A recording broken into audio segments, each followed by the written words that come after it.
Le gouvernement actuel est le gouvernement le plus à l'extrême droite que la France a connu depuis 1944. Et je pèse mes mots. Et il faut regarder la réalité en face. Ça n'est pas parce que M. Hollande et sa clique s'appellent socialistes qu'ils ne sont pas d'extrême droite. D'ailleurs, le parti nazi, c'était national-socialiste. Donc il faut se méfier des termes. M. Hollande et son gouvernement ont un gouvernement qui, premièrement, remet en cause tous les acquis sociaux des Français obtenus par les parents, les grands-parents, les arrière-grands-parents, les arrière-arrière-grands-parents.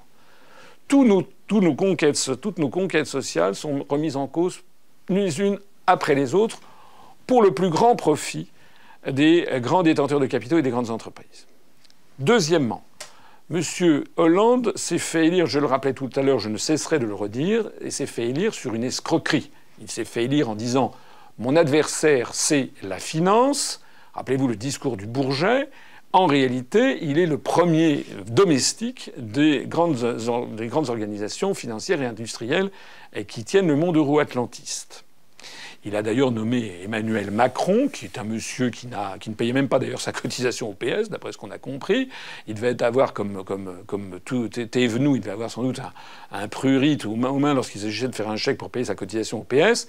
Mais monsieur Macron n'a été jamais élu par personne, il ne s'est présenté à aucune élection. Monsieur Macron arrive au gouvernement pour tailler en pièces ce qui reste du droit social, de façon totalement unilatérale et dictatoriale. Troisièmement, le gouvernement actuel soutient, finance, je l'ai dit tout à l'heure, je l'ai rappelé, le gouvernement de Kiev, gouvernement ukrainien, issu d'un coup d'État fomenté par les Américains et qui a fait alliance avec Svoboda et Pravi Sektor, ce sont les deux grands mouvements néo-nazis en Ukraine. C'est pas moi qui le dis, c'est une réalité absolue. Le gouvernement français soutient un gouvernement qui a fait des alliances avec des néo-nazis. Quatrièmement, le gouvernement actuel soutient les gouvernements en Estonie ou en Lettonie qui donnent comme modèle à la jeunesse lettonne et estonienne les Waffen-SS nazis. M. Le Drian est allé se rencontrer avec son homologue de l'Estonie il y a quelques mois, et l'homologue en question qui soutient la reconnaissance des Waffen-SS de son pays.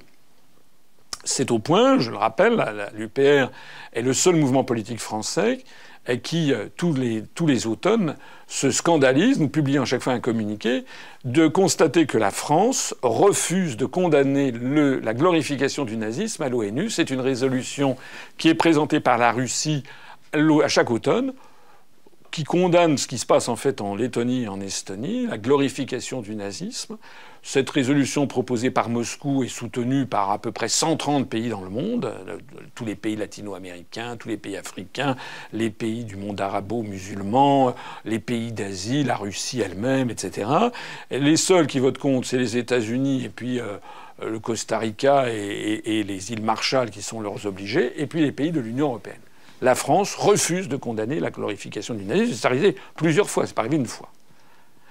Quatrièmement. Cinquièmement, la France, je l'ai rappelé tout à l'heure, intervient illégalement en Syrie, piétine et viole le droit international, puisqu'elle intervient en Syrie sans avoir la demande du régime légitime et sans avoir le feu vert du Conseil de sécurité des Nations Unies. La France piétine le droit international. La France, par ailleurs, met sous une surveillance accélérée l'ensemble de la population. Maintenant, nous sommes suivis constamment. Il y a de plus en plus de caméras de surveillance. On peut avoir accès, les autorités françaises peuvent avoir accès sans qu'il y ait un juge d'instruction, peuvent avoir accès à vos communications Internet, etc., ou à l'ensemble de vos communications. Donc c'est viol de la vie privée. Et puis voici maintenant que la France annonce clairement qu'elle ne va plus respecter la Déclaration des droits de l'homme. Sans parler du fait qu'elle a décidé de ne plus demander l'avis aux populations pour savoir, par exemple, ce qu'ils pensaient de la réforme des collectivités territoriales. Auparavant, il y avait le Code des collectivités territoriales de 2010 qui obligeait de demander par référendum au peuple français s'il était d'accord quand on modifiait le périmètre d'une région ou d'un département ou quand on le supprimait. Maintenant, ça a été également retiré. Et puis enfin, eh bien, la France, avec cet état d'urgence, a décidé, maintenant avec l'état d'urgence, le gouvernement a la main mise sur les médias comme il le souhaite, peut intervenir, peut perquisitionner sans aucun mandat chez n'importe qui de jour comme de nuit. Donc vous vous étonnez pas si un jour il y a quelqu'un qui débarque à 3 heures du matin en disant « Coucou, c'est moi, ouvrez-moi la porte, je vais vérifier ce que vous avez chez vous ». C'est légal maintenant sous l'état d'urgence qui vient d'être annoncé pour 3 mois. La France et M. Hollande a décidé, 3 jours après les attentats, de faire modifier la Constitution française. Et tout ceci sans que les enquêtes ne soient allées jusqu'au bout, puisque je l'ai rappelé d'ailleurs sur ces attentats, eh bien on ne sait toujours pas qui sont les commanditaires ultimes. Voilà la situation. Donc, les Français, je crois que les Français commencent vraiment à le sentir. Sous ces airs bonasses, M. Hollande est un danger public numéro 1 pour la démocratie en France, les gens qui l'entourent également, et puis ceux qui sont de connivence avec lui, c'est-à-dire les Républicains et le Front National, tout autant.